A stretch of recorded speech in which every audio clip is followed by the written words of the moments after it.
Have you ever wondered what happens when someone you love simply vanishes? One moment they're there, and the next they're gone. The world keeps spinning, but yours has stopped. You search, you hope, you pray. And then, years later, the impossible happens. The phone rings, your loved one is back. It's a miracle, right? A dream come true. But what if the person who returns isn't the person you lost? What if they're a stranger wearing a familiar face? A living ghost haunted by secrets you can't even begin to imagine? Today, we're diving into one of the most chilling and perplexing cases of a returned missing person. This isn't a story with a simple, happy ending. It's a journey into the shadows of the human psyche, a tale that forces us to question everything we think we know about identity, memory, and survival. Get ready, because this story will stay with you long after the video ends. The story begins in a quiet, idyllic suburban town. Let's call our missing person Alex. Alex was 19 years old, bright, popular, and with a future that seemed limitless. One warm summer evening, after a shift at a local dinner, Alex drove off and was never seen again. The car was found abandoned on a secluded road a few days later, keys still in the ignition, wallet on the seat. But of Alex there was no trace. The disappearance shattered the family and the community. The search was massive. Volunteers combed through forests, police followed every lead, and Alex's face was plastered on posters and news channels across the country. Weeks turned into months, months into years. The family held vigils, started a foundation, and never, ever gave up hope. But as the years ticked by, that hope began to feel like a heavy burden. The case went cold, relegated to a dusty file cabinet. A local legend whispered among new generations of teenagers. For everyone else, life moved on. For Alex's family, time stood still. Then, 8 years after Alex vanished, the unthinkable occurred. A call came from a hospital thousands of miles away. A patient found wandering and disoriented had been identified through a fingerprint match. It was Alex. The news was electric. A miracle. A miracle. The family was overwhelmed with a joy so intense it was painful. They flew across the country, their hearts pounding with a mixture of euphoria and dread. What would they find? After 8 years, who would Alex be? When they walked into that sterile hospital room, they saw a person who was both a stranger and their own. Alex was physically there, but the light in their eyes was gone. They were gaunt, with a haunted, vacant stare. There were scars, old and new, that told a silent, horrifying story. Alex didn't speak, not a word. They didn't seem to recognize their own parents, their own name. The joyful reunion the family had dreamed of for nearly a decade dissolved into a scene of confusion and heartbreak. The person who returned was not the vibrant 19-year-old who had disappeared. This was a shell of a person, a survivor of an unspeakable ordeal that had stripped away their identity. The doctors couldn't offer many answers. Alex was physically healthy, but suffering from severe trauma and what they called dissociative amnesia. The part of the brain responsible for personal memory, for the sense of self, had effectively shut down as a defense mechanism. The past 8 years were a complete black hole. The family brought Alex home, but home was no longer a familiar comfort. It was another strange place for this person who was lost in their own mind. Every family photo, every old belonging, every attempt to jog a memory was met with a blank stare or, worse, a flinch of fear. It was like living with a ghost. The family grieved for the second time, not for the person who was lost, but for the person who had returned, yet was still gone. This is where the story takes an even darker turn. As Alex slowly, painstakingly began the process of recovery with therapists and specialists, fragmented images started to surface. Night terrors plagued their sleep, filled with flashes of dark rooms, unfamiliar faces, and a sense of absolute powerlessness. During therapy sessions, Alex would sometimes whisper single words, disjointed and cryptic. Words like basement, numbers, ship, and the others. The police, initially closing the case, reopened it with a new, horrifying focus. This was no longer just a missing person case.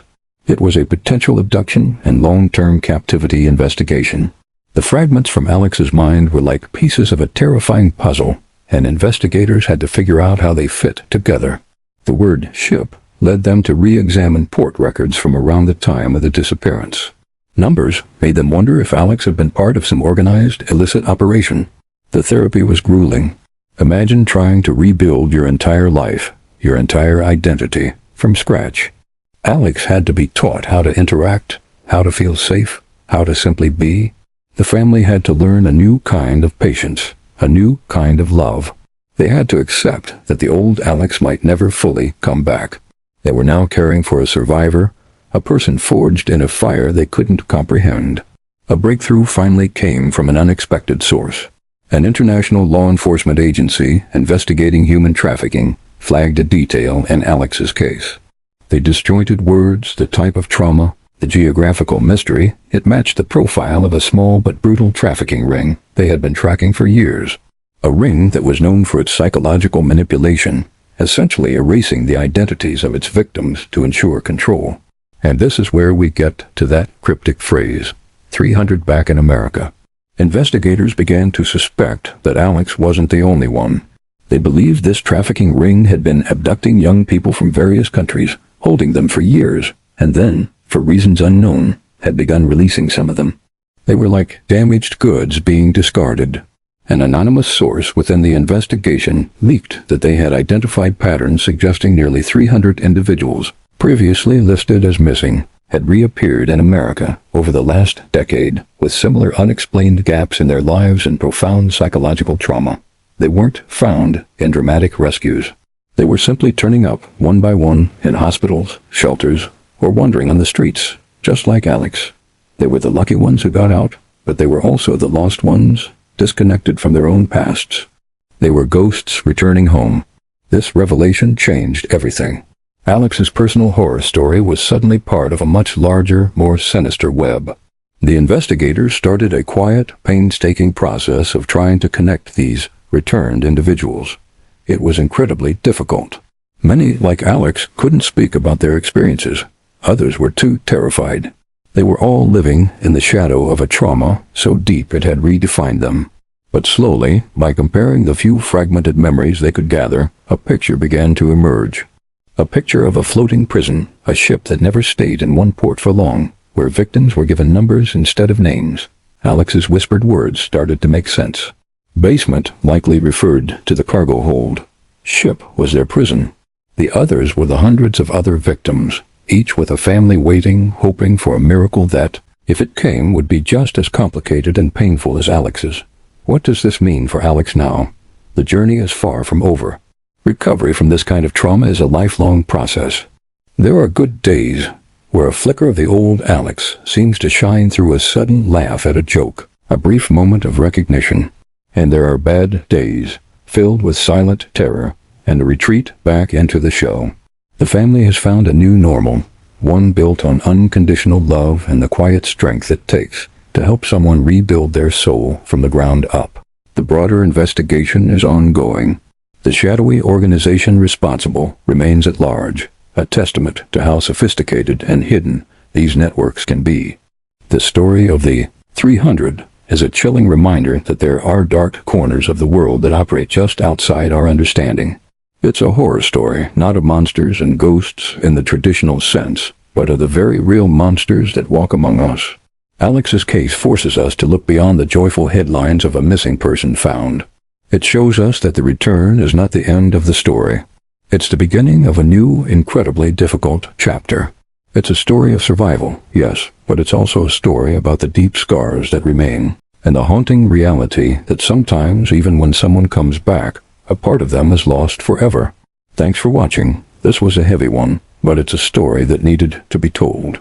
If you found this case as compelling as I did, make sure to subscribe and hit that notification bell. We dive deep into mysteries like this every week. See you in the next one.